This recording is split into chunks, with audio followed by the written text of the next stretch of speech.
Welcome to another episode of the Manufacturing Matters podcast, where we talk about the trends and technology shaping industry, logistics, and other sectors of the global economy. I'm Dan McCarthy of Tech B2B Marketing, and joining me today are my colleague Aaron Hand and Ben Hussey, co-CEO of Katana Cloud Inventory. Hello, guys. Dan. Welcome to the podcast, and thanks for joining us today, Ben. I want to kick off the way we usually kick off by letting you introduce yourself a little bit. Could you tell us a little bit more about what Katana Cloud Inventory does and who it does it for? Sure. Yeah, well, actually, if it's okay, I'll actually start with explaining why we do what we do, because it does actually help answer the what. So, one of our founders about 8 years ago was working with a medium-sized manufacturer, and when they were working with them, what they realized was that the manufacturer is really struggling to grow their business because they had no access to real-time information. Even the information they got was inaccurate, and what that meant is they really didn't know what they had to sell, how much to make of anything, and they didn't even know if they made any money on it. And so they founded Katana to solve these problems. And fundamentally, what we're trying to do is help companies and entrepreneurs grow their business. And in that, we believe that running a business doesn't have to be too complicated. And so our mission as a software provider is to make lovable software that's easy to use, makes complex tasks easy. And so kind of, I suppose, more non-marketing speak, our software helps small, medium-sized companies to buy, make, sell the right raw materials and finished products at the right time to the right people. So it's not just inventory; it's also logistics, everything involved with that. Does it go beyond? Use Katana from purchase order all the way through to sale to it's like a mini ERP, right? It's an ERP for a small, medium-sized business. Some obviously manufacturers use us, some non-manufacturers use us as well to be able to do the same thing to manage their inventory. That's an interesting business model. It sort of sits at the intersection of traditional and digital operations, sort of in a business. Is there any advice for SMBs who might find it difficult to switch over from their operational mindset change their operational mindset when moving to a spreadsheet-based planning to like an MRP system like this or semi-MRP system like this? Yeah, it's a really good call out. I think we support hundreds of companies. We have about 1,500 companies worldwide, but hundreds of them make their own product. It has their own brand, and they sell it through multiple channels. Mm-hmm. So direct to consumer online, perhaps B2B, distribution. And so we kind of think of that as a modern hybrid business model. So for those companies, but then also for those more traditional businesses, the challenge is really the same. Once you get to a certain size or complexity of your operations, then spreadsheets just don't cut it anymore. Right? A spreadsheet can't really think for you. It can do the math really well, but it can't think. It can't automate process. Can't really make decisions. It's not intuitive. And so, ultimately what that means is they can't really collect the information they need automatically. And Excel and even other systems can become a real time sink for a business owner or an operator. So what we find is we generally are working with companies who are growing. Actually, the companies that use Katana grow at about twice the rate of the market average. And basically, they've grown out of what they have today, right? The spreadsheets or another piece of maybe data software just isn't working for them anymore. And so the successful companies think about their operations more in terms of how they can achieve more, better efficiency, more growth, better savings, revenue, whatever that thing is. If the work is being done for you by an intelligent system like Katana, then their time is freed up to make the decisions, to make the plans, to focus on running the business, kind of not the other way around. Just a quick follow-up there. Does it require a lot of additional training, different skill sets to adopt that, or is that something that they can integrate into their business fairly seamlessly? It's such a great question is because, oftentimes you kind of hear ERP or manufacturing software and kind of people get scared because it seems like it's the kind of the source of truth for your business ultimately. And so people kind of sometimes that can instill fear, but we've really focused what we do on making it easy. So majority of our customers will sign up to Katana and they'll set it all up themselves without help from us. We do offer help, so people are very, onboarding help, but a large number of customers actually just do it all themselves. It's all self-serve, and that's how we design it. Excellent. Great. So I'd really like to get into some of the trends that you're seeing with all of these SMBs that you're taking a look at. You've got more than $300 million a month in procurement data that you're tracking. So tell us about some of the trends you're seeing from that data. Yeah, it's kind of wild right now. Has been for a few months. So yeah, like you said, right? People use Katana to issue purchase orders to interact with their suppliers, and so we have the ability to have this kind of anonymized data, and it's industry agnostic. So we work across lots of different industries. But and by the way, for anyone who does who's listening who wants to get access to some of our kind of thought leadership or tools or any of that, if they go to Katana MRP resources section under reports, all of that kind of stuff's in there, so people can follow up. But actually, you know what, Aaron? Maybe let me ask you. Let's take something like cost of goods sold. It's really hard, really important for a manufacturer. So Q4 2024, what do you think the percentage increase in cost of goods sold was across the board? Oh, sure. Put me on the spot. Yeah, My assumption is that it went up significantly just in preparation, while people knew what was still going on, in preparation for not really knowing what was coming. I don't know, maybe 40%. yeah. You know, it's a really good guess. And if you think about it, like if you take your mind back 12 months, for anyone listening, if we said, oh, your cost of goods sold would go up by 40%, you'd freak out, right? I mean, that's a pretty big number. Yeah. The answer is 103%. Wow. And so you're right, that's kind of the hypothesis. But what we could see was that there's a clear indication of pressure on small, medium-sized businesses, manufacturers that they were feeling post-election ahead of the new year. As you said, new tariffs were kind of expected. And so what we saw was, yes, price increases on materials, but what we saw was a ton of industries buying up stock. So late last year, automotive, for example, bought 12 months worth of inventory at a time. So they went out and they bought all of their 2025 inventory in Q4 last year.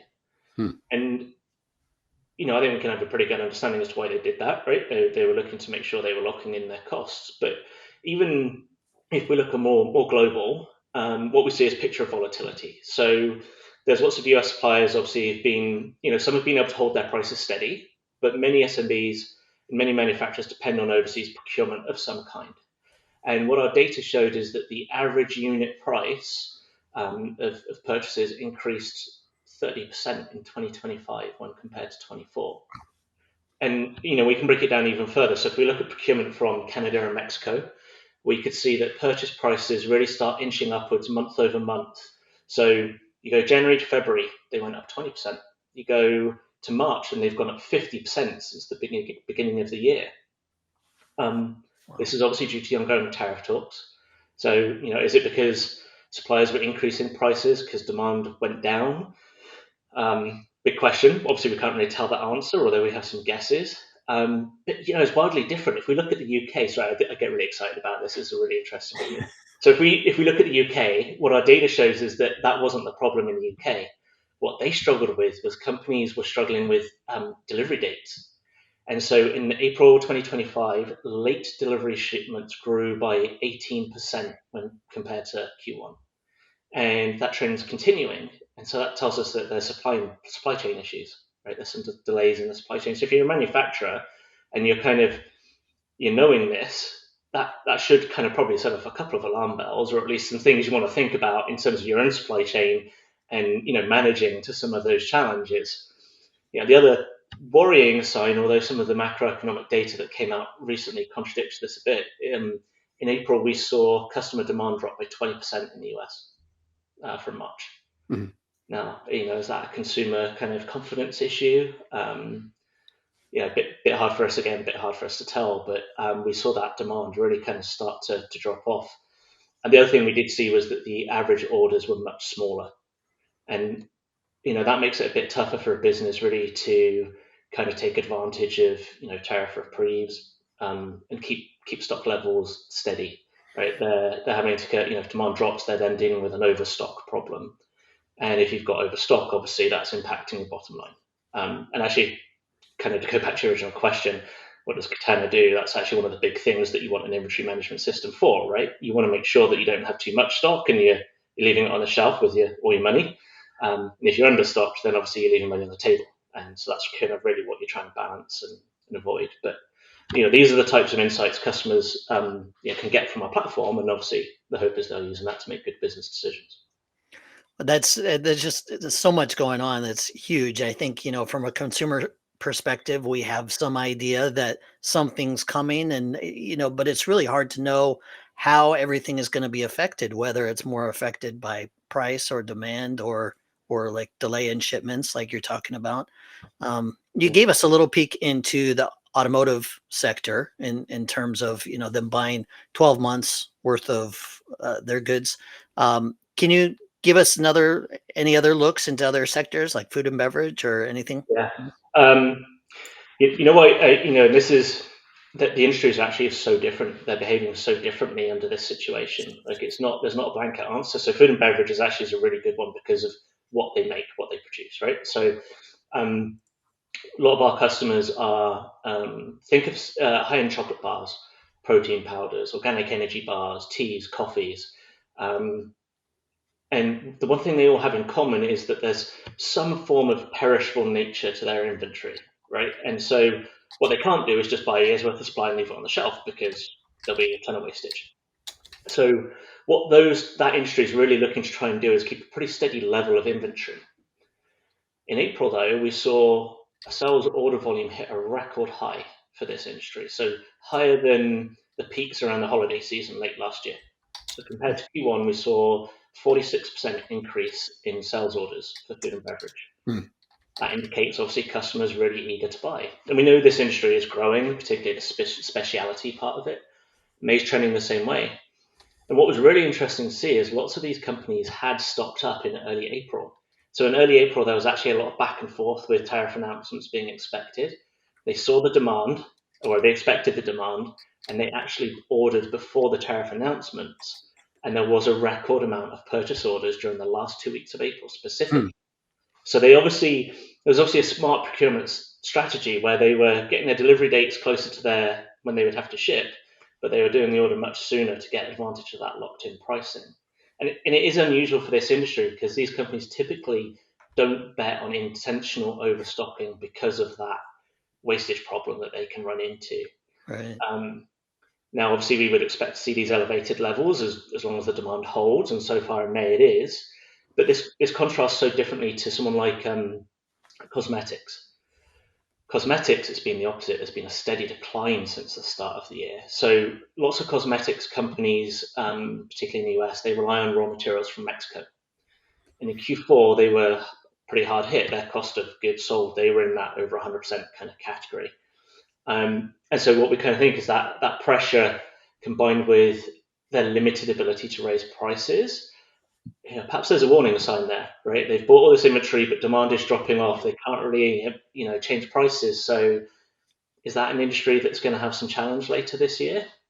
Don't know, but there's certainly some things that, really, we saw this, wood and timber is another one, right? We saw big increases in COGS, construction industry buying up. They were able to pass on price hikes though. So there's obviously some kind of elasticity questions depending on what business you're in. A quick follow-up on that too, Ben. I'm curious because I know that obviously no one can predict the future, so they're over-ordering or understocking or whatever. It's all guesswork to some degree. Does volatility breed volatility at some point? I mean, do these effects tend to amplify over time as volatility continues? Yeah, for sure it does. And, I suppose it also in part depends on whether the volatility, as you say, continues and compounds. That does make it kind of, I suppose, particularly difficult if you've locked in your bets and you've kind of got a kind of a look of how you're thinking about things and approaching things. Then yeah, I mean, I suppose I'd probably caution against any kind of locked in type of decision making at this point. Okay. When we're sort of talking around this, let's address the white elephant in the room.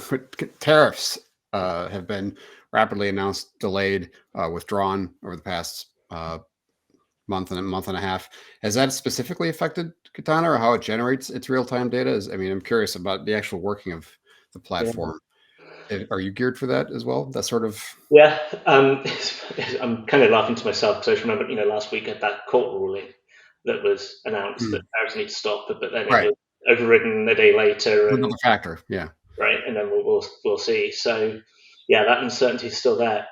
Uh, Obviously, businesses generally prefer certainty, but it is clear this kind of patterns continue. For us, what it's meant actually is that for our customers, it's become kind of more important to have that right inventory level at the right time, because it can kind of make or break a business. And so what we found is that the customers who are doing really well are really using the information they have. So when costs are rising, for example, using a platform like ours, that they can get the real time information and make decisions based on it. Because if you're a unique, particularly manufacturing, making a unique product, right, you might have a couple of different suppliers, but their prices might be changing at different times. So which is the one I should use and why? And so with the increase in volatility, and what's become more important is the end-to-end visibility, so that business owners really can make the right procurement, order fulfillment. There may even be orders that they don't want to take and that they shouldn't actually accept because of the volatility, right? Because a big order Right. could sink or swim a smaller company. But shifting suppliers, and I guess whether it's us or someone else, but technology that kind of allows for that holistic oversight really is essential. And like I said, what we've seen really the successful companies doing is managing that stock level with insight around customer demand. And so the volatility obviously is a bit more on the supply side, but on the demand side, in terms of data, one of the things we have seen is we have a kind of a demand planning capability and demand forecasting. So one of the things we've seen is that companies who are doing really well and growing and all of that good stuff, they're using the demand forecasting. And so the ones that are using demand forecasting, what we've seen is that they've decreased their inventory levels by about 12%. Hmm. They're increasing their stock adjustments by kind of 45%. They're getting a 1.2x increase in inventory turnover.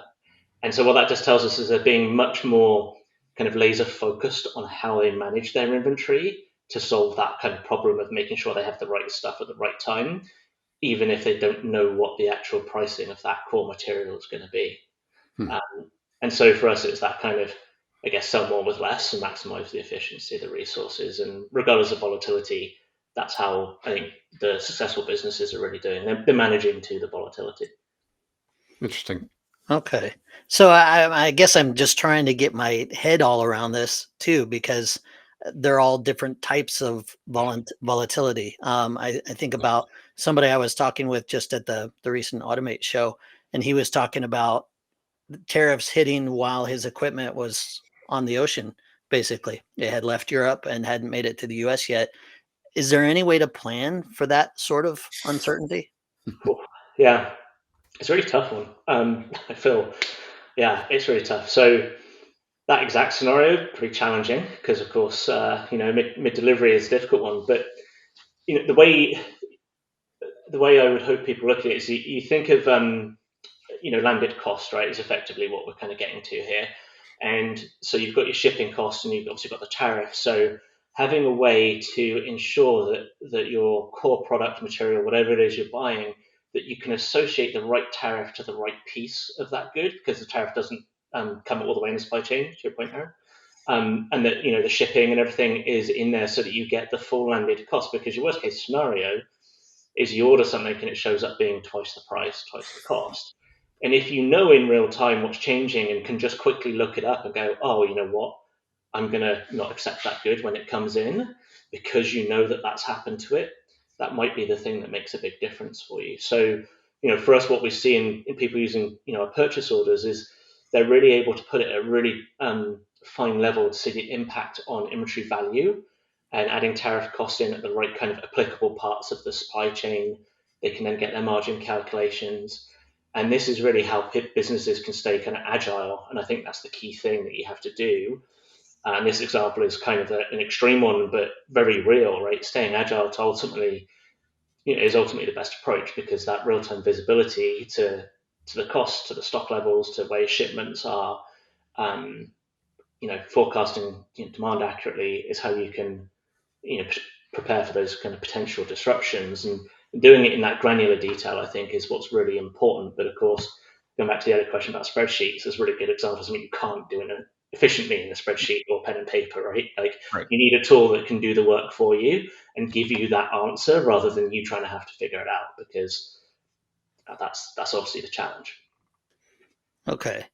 So I'm also trying to figure out, if the stockpiling of machinery in Q4 was the right move or not the right move. We did hear about some stockpiling, and you talked about, all the goods sold in Q4. Um, so if you're a manufacturer who didn't stockpile, are you in a worse position now to handle what's going on? Yeah, I guess so. I guess it depends, right? One of the things, obviously we would hope, business are doing is really managing their supplier data to make sure they know and have visibility into what suppliers are going to be impacted by tariffs, tracking the raw materials and the component suppliers, make the right adjustments as needed. And part of that could be stockpiling. If you didn't stockpile, and it's tough. I feel for manufacturers right now because easy to say but hard to do, right? I mean that's part of the challenge. But sure, you might be increasing. You might be in a situation where you've got these increased import tariffs. We've seen a couple of things, and some of them are kind of things that I guess might expect, like reevaluate your investment plans, right? I mean, just delaying purchases on things for as long as you can and hope it kind of goes the other way. Um, new suppliers, we see lots of people changing suppliers, right? They have shifted to more local or regional suppliers or other countries. Um, we have seen a lot of people kind of get more into their efficiency, right? If I can't change the cost of something, and the other way I can save money is to be better at what I do, be more efficient, reduce waste. One of our customers actually last week that we were talking to, being on Katana for not that long, a couple of months, yeah, they told us they found $40,000 worth of inventory they didn't know they had. Hmm. Right, and like for me, that makes me really happy because that means like someone's got value out of the system, right? This is a new customer. Yeah, but how cool is that, right? I mean, they obviously had a need, and but that's a good way of kind of what other areas can we look at to be more efficient and effective if I can't control my material cost. Um, and so those are things we're seeing. There's obviously, we see co-ops, right, buying purchase power, bring co-ops together to increase your purchase power, get shared access to machinery or equipment, perhaps, lease schemes, lease back, all that kind of thing. Definitely, resilience in your supply chain, flexibility, automation, how you do things is something we're seeing. Even if you did stockpile, we're seeing people do it. And then, the other thing I think is staying informed on things like trade policy, right? Associations like yours and podcasts like this, right? I mean, I think Right. as a business owner, investing your time in and trying to understand and know what's going on, even if you can't predict the future. Hopefully, this podcast is something that helps someone, right, with I would what hope so. they're trying to do. So that's the goal. We certainly hope so.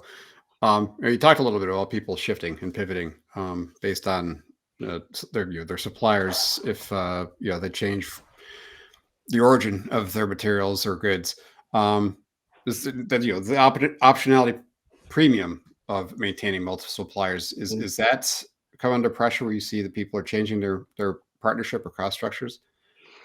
Yeah, it's this is an interesting one. I actually have lots of views on this. So, um, Really? yeah, it's optionality premium. I think it's just less of a premium than people think, and actually, I would argue that in today's world, it's an optionality advantage.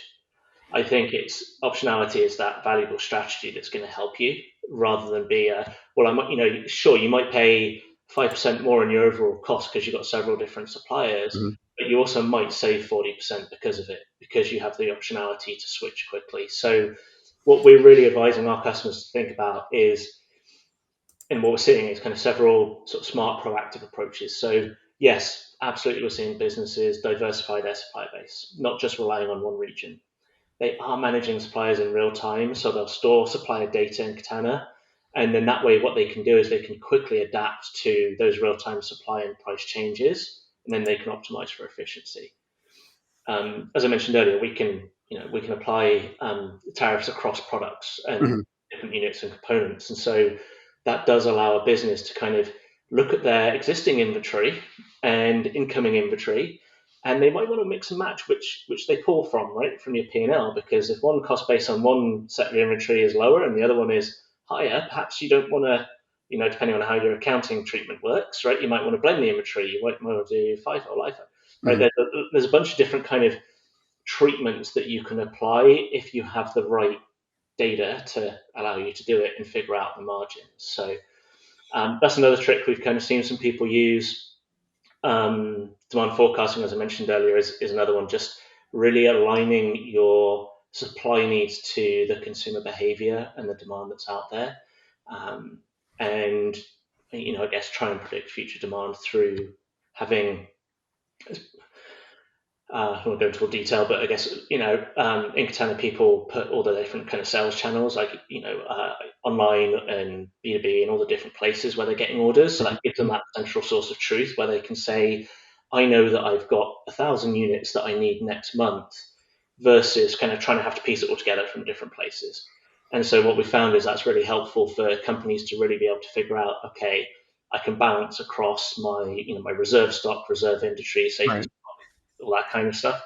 And ultimately, like I said, from the optionality, I do see that as an advantage, because if you've got a real-time view of your business performance and what's going on, then I think it gives you the ability to have the options and kind of make the best bets and choices as you're going. And yeah, I think the reality of that is that, that's the world we're living in right now. And these are some, you listed several common strategies you could apply here. I'm curious, specific to the SMB subset. I mean, volatility is always going to be with us. Are there specific strategies that are particularly suited for companies of that size? Because not everybody can pivot and apply some of the strategies you're describing, either because they don't have the inventory space, or they don't have access to a number of suppliers. I'm just curious, does that size of business face unique challenges in your perspective? Yeah, it is, and I would say in kind of the old days, and the old days might be 5 to 10 years ago, that would maybe be true. It's the old adage: if you fail to plan, you're planning to fail. So I think the question for an SMBs today have access to technology and information in a way that they didn't have 5 or 10 years ago, right? Like the cost of our platform versus 5, 10 years ago, platforms like ours weren't available, not at a cost or a price that an SMB could afford. And today they do exist. And so, what are you planning for? Are you planning for predictability? I would hope not. Are you planning for things always being this way? Again, I would hope.